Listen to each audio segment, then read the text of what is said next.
ऐसे यूजीसी 2026 के नए अधिनियम के अंतर्गत पूरे देश में फैले एक असहज माहौल के बीच जनपद देवरिया से समान न्याय संघर्ष समिति के एक कार्यकर्ता और स्वयंसेवक होने के नाते आपसे कुछ बातें कहना चाहता था।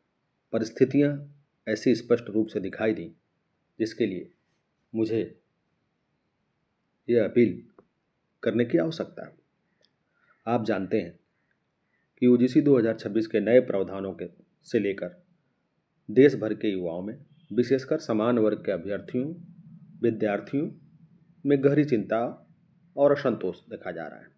दुर्भाग्यपूर्ण बात यह है कि इस लोकतांत्रिक असंतोष को कुछ मंचों पर गलत तरीके से प्रस्तुत किया जा रहा है और उसे जातीय या सामाजिक टकराव के रूप में दिखाने का प्रयास किया जा रहा है, जिसकी मैं निंदा करता हूँ। यह स्पष्ट रूप से कहना चाहूँगा कि आवश्यक है कि समान वर्ग का यह आंदोलन किसी भी जाति या धर्म के समुदाय के खिलाफ नहीं है। यह केवल उन प्रावधानों के विरुद्ध है जो युवाओं के लिए अवसरों की समानता पर प्रश्न खड़े कर रहे हैं।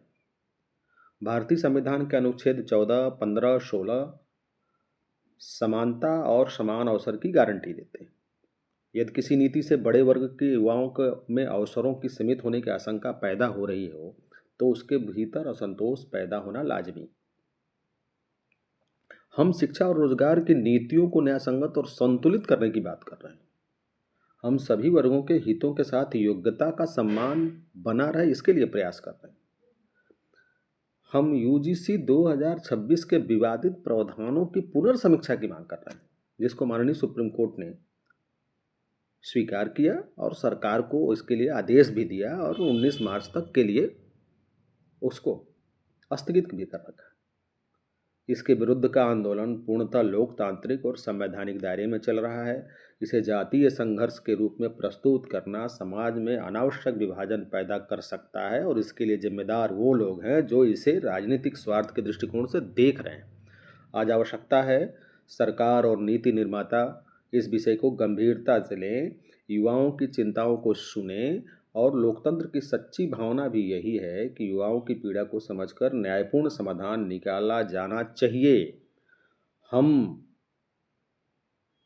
आंदोलन के लोग सरकार और संबंधित संस्थाओं से निवेदन करते हैं कि यूजीसी 2026 के विवादित प्रावधानों की निष्पक्ष समीक्षा की जाए। छात्रों, विद्यार्थियों, शिक्षाविदों और सभी वर्गों के सम्मानित प्रतिनिधियों से संवाद स्थापित किया जाए ताकि समान अवसर और सामाजिक संतुलन दोनों सुनिश्चित हो।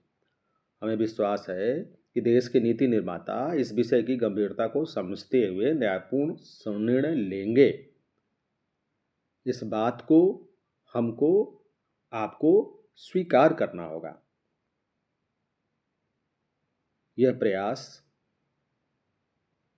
एक उचित प्रयास है।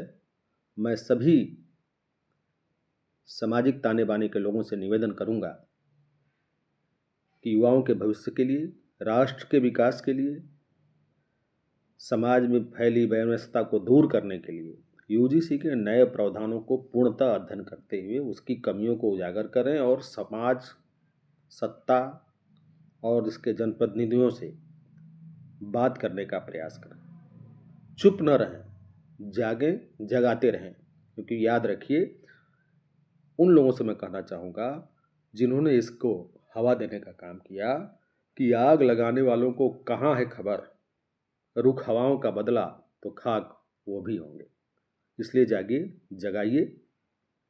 दुष्यंत ने लिखा है कि हो गई है पीर पर्वत, पिघलनी सी चाहिए, इस हिमालय से कोई गंगा निकलनी चाहिए।